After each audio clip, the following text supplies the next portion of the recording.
Hi, I'm DuEwa Frazier, and you're listening to episode 31 of Nerdacity Podcast. Today, I'm presenting Airport Chronicles. I'm talking with musician, professor, poet, producer, studio owner, and Grammy Award-nominated artist Mwalim. This episode is going to be a little different because we're talking from the airport. You might hear some background noise, but it's all authentic and it's all organic. Mwalim, also known as DaPhunkee Professor Morgan James Peters, is a multifaceted artist whose first love is music. A 37-plus year career in music as a composer, pianist, singer, and producer of jazz, soul, and house music. Mwalim started with the viola at age 10. He played at Carnegie before age 14 and went on to attend music and art high school. At age 26, he was one of the youngest session players in EMI Records history. As a senior in college, Mwalim started Midnight Groove Recordings in 1989 to release and promote his music, scoring numerous achievements including awards, chart positions, and international hit club recordings. Presently, he is the owner and head of production for Polyphonic Studios in Bourne, Massachusetts. He is also a tenured associate professor of English, communications, and Black Studies at UMass Dartmouth. This is part one of our interview on Nerdacity. Thanks for listening. Greetings, Mwalim. Hey, peace. How are you? I'm doing well. And so thanks for joining me here on the podcast today. We have so much to talk about because you have been so creative during this pandemic. And you have been not only writing, but producing. You are a studio owner now and so many new developments just in the last year of my knowing you.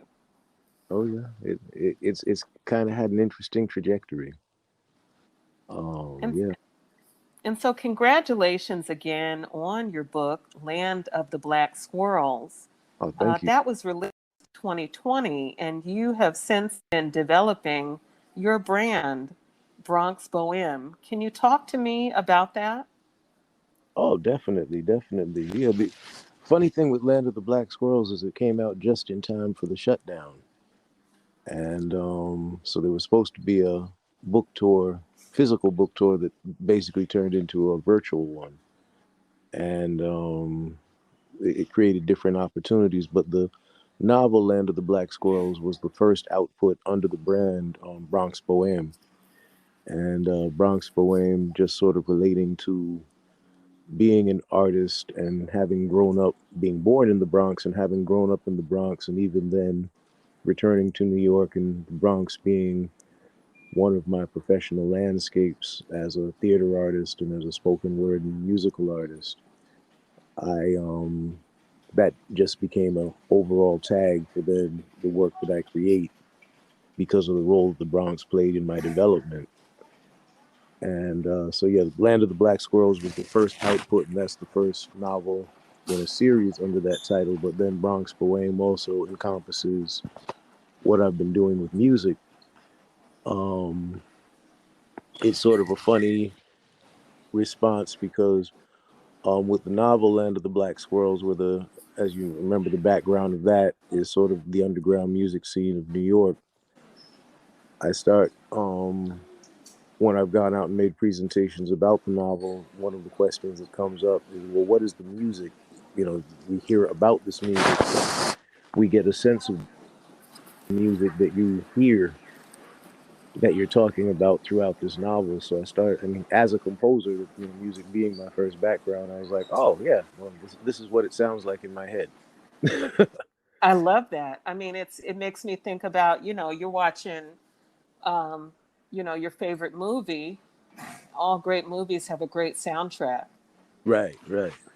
And it is kind of, the flow with it, and just it's the philosophy of, if you think about it, it's the philosophy that we refer to as jazz.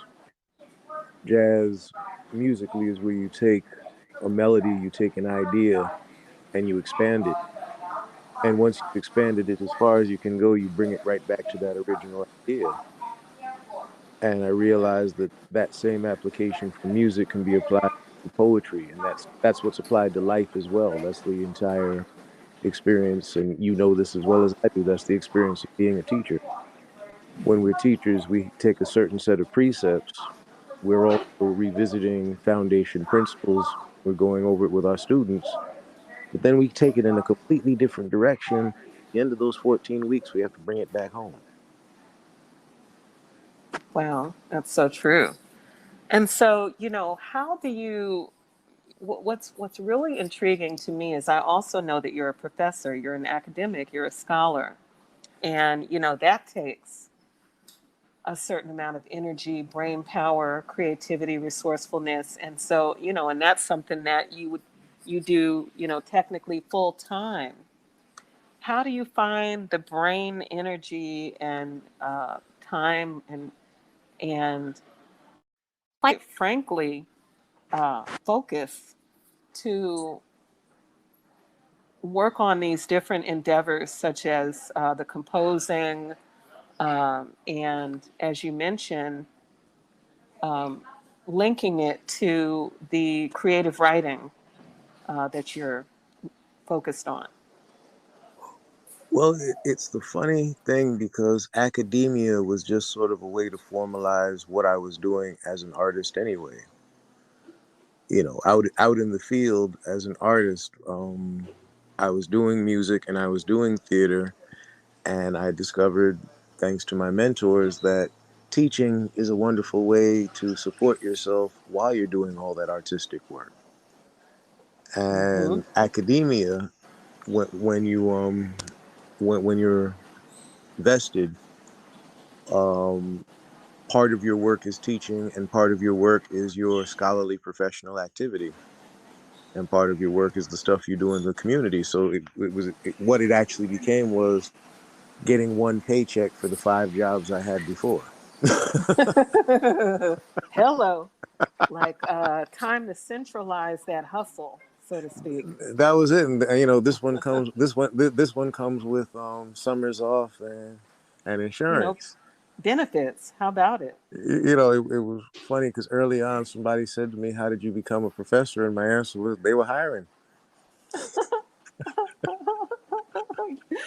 You're cracking me up. you you know what? You could have been a stand-up comedian as well. I tried it once. I got too nervous.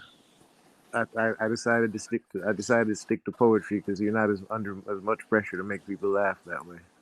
But Wow, that is so true. But there's an irony to a poet having stage fright, though. yes, yes. So tell me more about Polyphonic Studio and how did that come about for you? Polyphonic Studio. It's funny. In some ways, Polyphonic Studio is, I guess, a dream that's been in the back of my head for 35 years. Ever since I first set foot in the recording studio. Like, ooh, I would love to have one of these days, kind of thing. But how it actually came to fruition, there was a studio in the area in the town of Plymouth, actually in the village of Cedarville in Plymouth, Massachusetts. There was a studio called MDI, Musician Development Institute, that was owned and operated by a guy named Bob Yen, who was a engineer, producer. He had worked with a lot of your major rock groups in the 80s and a lot of people in the 90s, up until the point that he passed away. He was even working with like Raphael Sadiq, etc.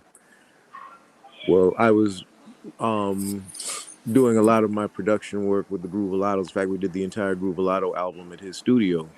Mm-hmm. And in the beginning of 2019, Bob passed away. Wow. And his students, a couple of his students tried to, well, I can honestly say a lot of us were students of Bob Yen. He definitely, in terms of the local production community and so forth, had a big influence back in the 90s before I went back to New York City. I was a session player at his studio and learned a lot just from watching his production process, and took a lot of what I learned from him with me to New York, and found that he, in many ways, prepped me for dealing with the business in New York, from that end as a session player and as a producer. But going back, it was a blessing to do that particular project at his studio. He would, we didn't realize how sick he was at that point, because at first he was saying, "Well, I'm not really taking on new projects," but then he heard a couple of the songs and he was like, "Okay, I'm gonna let you do that here." Mm-hmm. But anyway, to make a long story short, one of his students was actually the mix engineer on the album, and young man named calls himself Chuck V, and pretty much initially the other student who owned the facility decided she was going to sell it, and I'm like, well, if she's selling, I'm buying. and Wow. but it was an And interesting, it and the was it. price must have been right. Well, here's the funny thing. In the process of trying to buy that studio, the ancestral voices told me, just go build one. Wow. And so Chuck V and I went and built. Well, here's where the real turning point came. When we Mm-hmm. went to talk to the landlord about changing over the lease, the landlord was cool until she saw my brown face walking. Oh, wow. And then all of a sudden, we Wow. don't really know what we're doing with the space, and we don't know the facility, and blah, blah, blah. And we Mm-hmm. can't just sign stuff over. I mean, it went into this whole, and it was like, yeah, okay, whatever. Wow. So, at the my partner in the Groovalados, well, now the late Eddie Ray Johnson, Mm-hmm. it was I great deal of what happened with Polyphonic is credited to him, because when I'm looking for, I said, well, just need to find a place to rent. We'll get some equipment and we'll get it going. And I'm looking online, and Eddie Ray said, well, no, just drive around town, because you got all these businesses that have for rent signs, and you deal directly with the landlord, and you don't have to go with the real estate agent and all that hassle.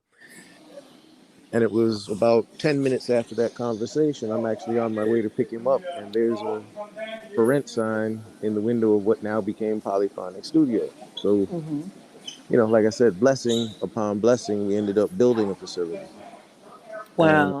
That's opened amazing. opened last August. Congratulations. Thank you. But the bittersweet part to it was, Eddie Ray, aside from being a world class drummer, was also a master carpenter. So Wow.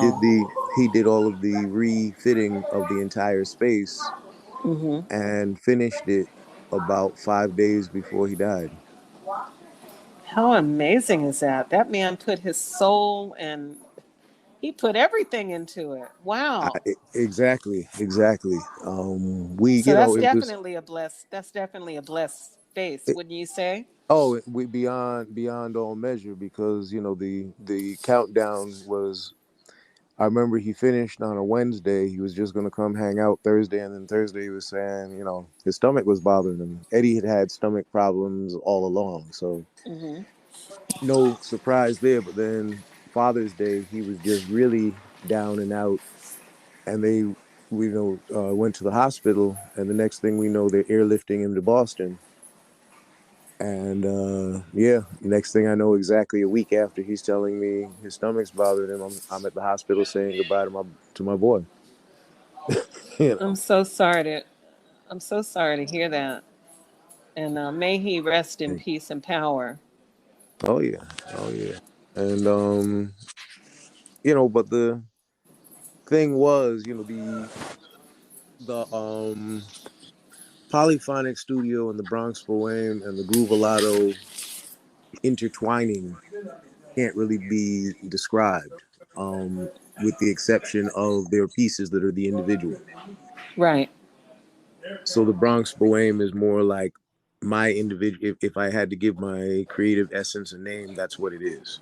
That's what yours is. Okay. Yeah, and that's sort of like my contribution to the mix. But Polyphonic Studios. I own Polyphonic Studios, but Polyphonic Studios is Chuck V and the spirit of Eddie Ray Johnson and ZYG 808. Because, Mm-hmm. one of the blessings is, my son helped me build the studio.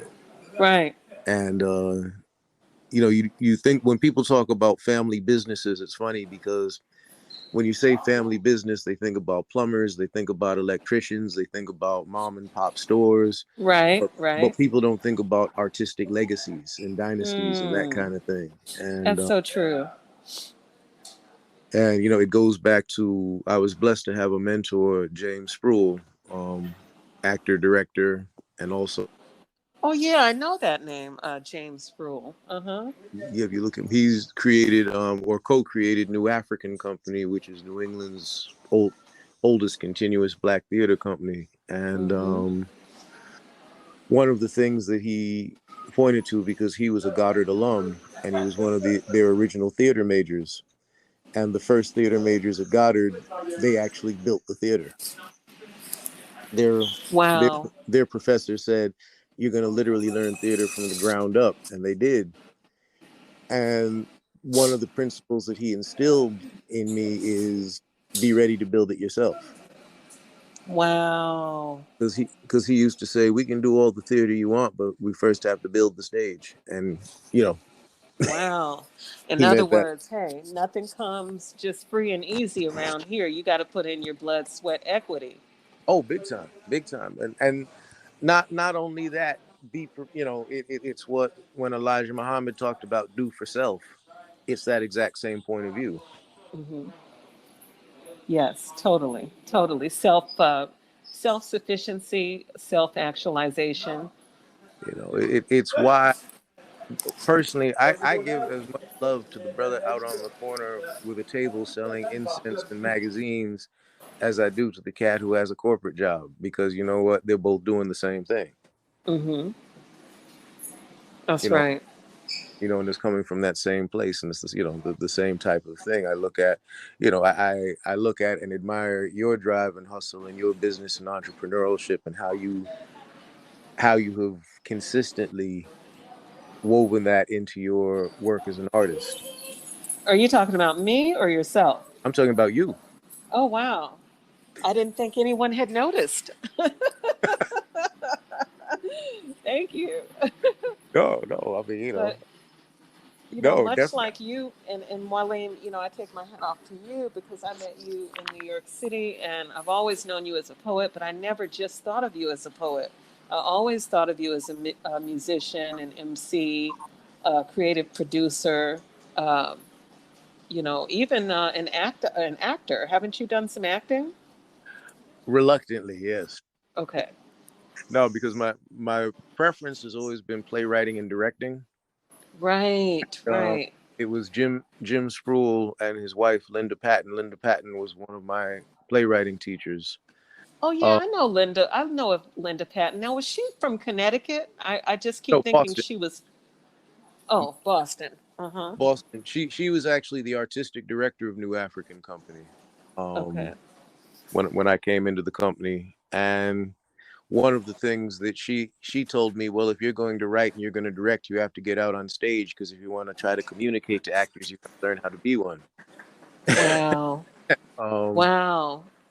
so I mean, and you know what? That's old school because yeah, you look at the folks that came out of.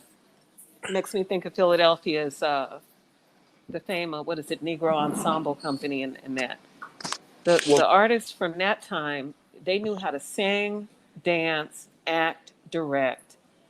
Many of them ended up writing, and so. yeah, yeah. I mean, well, because the funny thing was, I came into New African Company as a musician. I came in wanting to be a composer in residence, Hmm. but I in writing, and it was like, oh, so you want to write too? Well, okay, and so they sort of like encouraged me to explore all those different elements.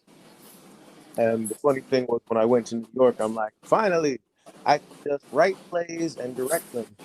And it turned out that almost everything I ended up writing and or directing, I ended up having to act in.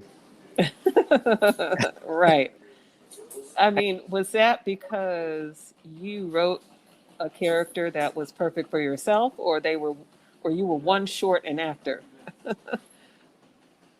Actors are a very interesting and intense group of people. Yes. And they have interesting lives. And the notion that a brilliant actor might re-slip into a crack habit that they had evaded for the last 7 years, the night Hmm. the night before a show opens, Stop. The night before, they couldn't wait until the day after. they dude had been wonderful all through rehearsal. We made it to the dress rehearsal. Mm-hmm. The dress rehearsal was stellar. He made the unfortunate choice of going to a party after dress rehearsal. Wow. And we didn't know what happened till 3 weeks later. Wow. But Hmm. meanwhile, I had to go on as him. Right. Did you know his lines already? Didn't really matter. I mean, you wrote it, but well, it no, didn't. well, no, no. That piece actually I hadn't written. Oh, okay, got you. That was that was a piece I was directing, and it was a little nerve wracking because it was a classic piece. Hmm. but, but Exactly. but it was the kind of thing of, you know what, it's opening night. I know most of the lines. I can um I'm actually pretty decent at improvisation. So it was like if I didn't remember a line, I could sort of like bring us back to what's supposed to be happening now, Got you. kind of thing. And so, But would you say that was very good training for you with some of the things that you're doing now? definitely good experiences, and and good training, because the theater training, definite, because the funny thing was I'd done storytelling and I'd been doing storytelling, but I didn't really want to do acting because that's in Right. many ways a different set of skills. But what I found was the actors training was servicing the storytelling in a much better way, because then I became a much more animated storyteller. Mm-hmm. You might remember a lot of my stuff as a poet. I would do things like walk around the room and and recite the poem, Yes, and because a lot of that came out of my theater training. you and I find your background very interesting and intriguing as well.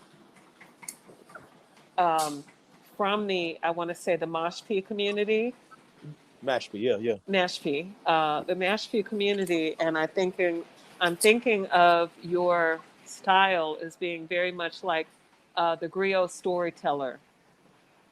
Mm. It is it is part of the new, what they refer to as the training in New African Company. Okay. It's the process of trying to remember history, but not just remember history, but connect it, and connect it in a significant way to what's going on now, what's relevant at this point. It's the spider. It's the spider's web, as it's called. Yes. I think why Anansi is probably one of the best known in terms of like the story traditions that come out of Ghana. Hmm. Anansi, the spider god, is because of the metaphor of the web. Truly. And so, in terms of your music, if we can go back to your music, Mwalim, Mhm. what is what are you most passionate about right now in terms of your music? I know you have a new project, Paradise Over Peace, and you're working with Groovalados, you're working with your son. You have a number of great things going on. So, can you talk to me a little bit about that? Oh, sure, sure, sure. Well, one of the things that COVID led to for a lot of people, because we were locked in, you ended up with a lot of creativity and a lot of product. What we're Right. getting, what we're getting a lot of calls. at the studio now for people, who have home studios, and it's like I recorded all these songs, but I don't really know how to mix them, or I need them mastered, or I want to get, I want to redo the vocals with a better mic, other things like that. Um, but well, tying that together, of course, with the reawakening, I call it the 52-year reawakening, because it was interesting.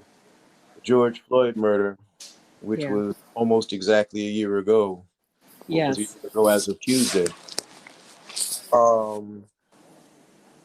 Created a reawakening that we hadn't seen since 1968. True. And it's interesting because we were right back where we were after April 4th, 1968. And it was interesting because 1968 was also when the Kerner report came out, and that was the report where they said the biggest problem in America is white supremacy. Mm-hmm. And this was a middle of the road commission from the Congress that came out with that report. So here we are right back, and it was in terms of when we now all of a sudden there was this interest in black business, black ownership, and black people doing things, and black and brown people rising.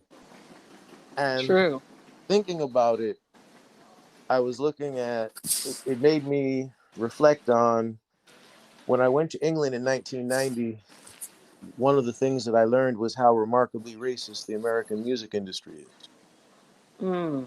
In that we have different charts and nobody ever seems to wonder why. And it's because the American music industry both racially and economically segregated itself. Wow. You were poor, white, and rural, you had hillbilly music, otherwise known as country. If you were black, you had the Negro charts. And if you were white, middle class, and urban, you had the pop charts. Right. And this is how the industry created a division that it never, that we never walked away from. It's always been, and the thing, England has one pop chart, and it's based on what are people listening to right now. Well, I didn't know that. You mean to tell me they don't separate soul, hip hop, rock? They do it. They do in category, like it's a genre. So they have the different genres. But what I noticed was you had like this tacky pop song that was like number 1 on the charts, and then Public Enemy was number 2, and then some heavy metal band was number 3. Yeah, they don't do that here. Well, wait a minute. Doesn't Billboard? But Billboard doesn't separate them, do they? Billboard does, but what they have is a pop chart. So if you get high enough on the country chart, you hit the pop chart. If you get high enough on the country chart, you're on the pop chart. You're on the pop chart. Got you. But Billboard was one of the main. Billboard, by the way, Viacom, MTV, who also bought out BET and took off all of the programming from BET except for the music videos. Yeah. Think about that a second. That's Billboard. That's Billboard. Well, now BET is very much like almost like reality TV based, and then with some, special movies, Tyler Perry and that kind of thing. Like I can't remember the last time there's ever been any videos on there anymore. And the same with VH1. VH1 used to show videos. I don't think they do that anymore. Well, but this is the thing. BET used to be home of actual black programming. When I say programming, you had news shows. You had, when BET refused to cover the 2015 March on Washington because they were afraid it would offend viewers, let me tell you what had happened. BET is not going to cover a black march. So right. Well, and I think too, I think people question that decision was based on them being newly owned by Viacom, perhaps, right? It was yeah. That was largely the thing, but all of which to say Viacom is very much about racial segregation and very much about controlling the narrative, which is why you're not going to see news shows on BET. You're going to see Tyler Perry movies, and you're going to see what Askia Touré referred to as, as media coonery. Mm. Mm-hmm. Um, pre- Wow. Prevalent on BET, you're not going to see the substantive work because an interesting thing, if you ever watch TV1, which is black owned, and watch it opposite BET, you'll see a stark difference. There's a difference, and I do watch. I like when they do the biographies, the unsung, or Oh the I yeah, don't. I can't. I really like those because they go back. I mean, they go all the way back, not just to the current artists, but oh yeah. They take you back, so they're artists you didn't even know about, and you're like, ooh. Yes, And they've reawakened so many people's catalogs. they truly have, and I do appreciate that about TV1 for sure. Oh yeah, Yeah. oh yeah. But going back that level, but learning about that level of that was very eye opening. 1990 Mm-hmm. was that trip to England, and then of course also spending time in France, realizing it's the same thing, and then coming back to the United States and realizing how segregated the concept of music is here. But Mm. one of the things that brought home was living in an area like Cape Cod. You are very aware of being a minority if you're black or brown. Very, very aware. Mm. And Mm-hmm. what you find is that there's a remarkable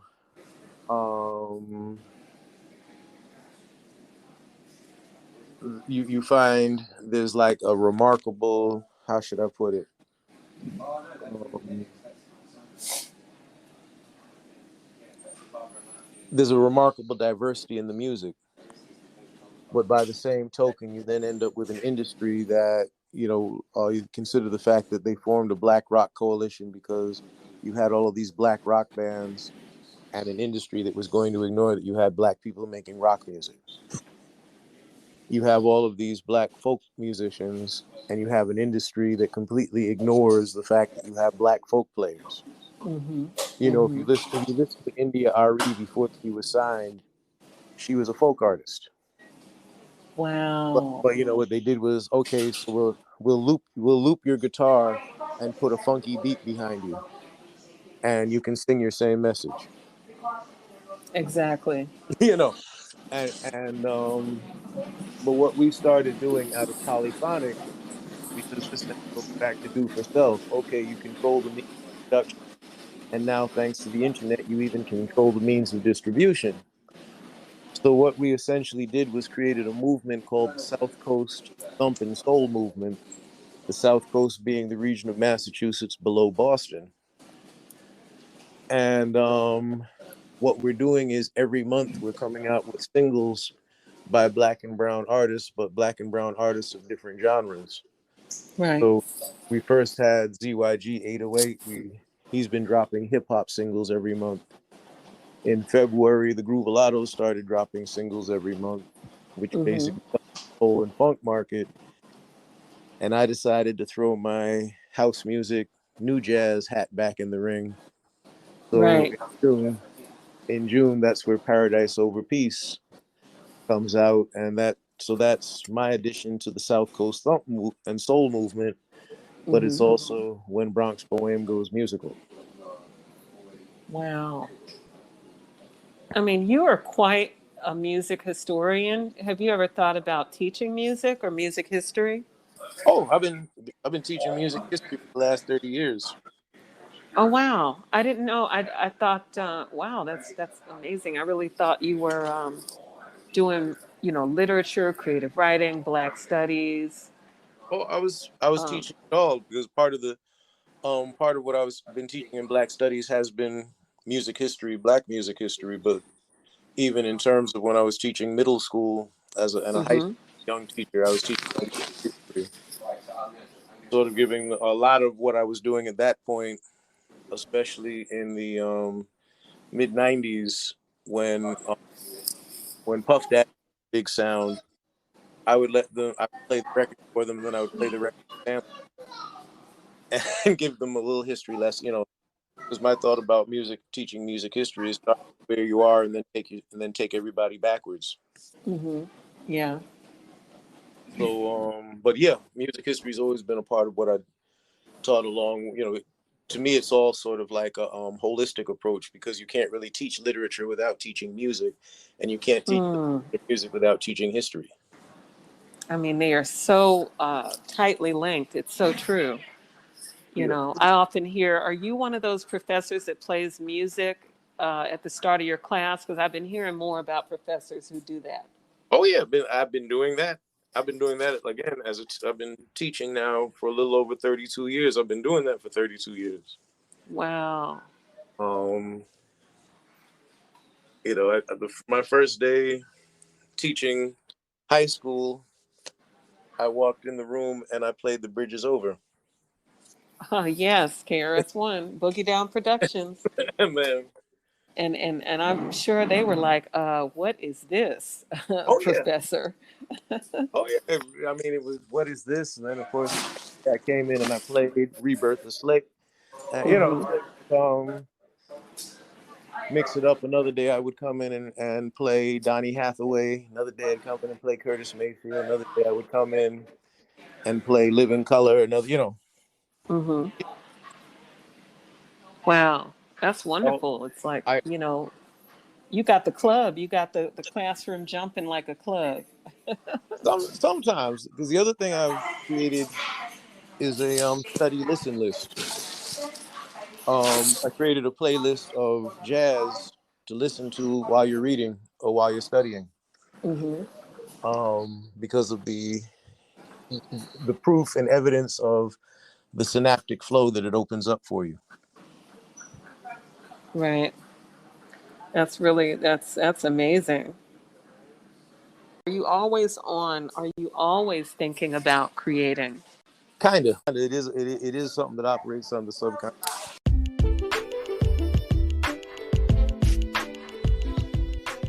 And you were just listening to part 1 of my interview with Mwalim here on Nerdacity. It is episode 31. And I hope that you will check out Mwalim's websites at DaPhunkeeProfessor.com, at Mwalim on Instagram, and at DaPhunkee Professor on Facebook. Follow Nerdacity on Instagram at Nerdacity Podcast. Tweet me and follow on Twitter at NerdacityPod1. I also hope you'll check out my artist and author website at DuEwaWorld.com. And if you've been enjoying these episodes, consider making a small donation to support future episodes at paypal.me/DuEwaWorld or by sending to anchor.fm/DuEwaFrazier. Stay tuned for part 2 of my interview, which will be a listening party and more discussion on Mwalim's art right here on Nerdacity. Thanks for listening. Take care.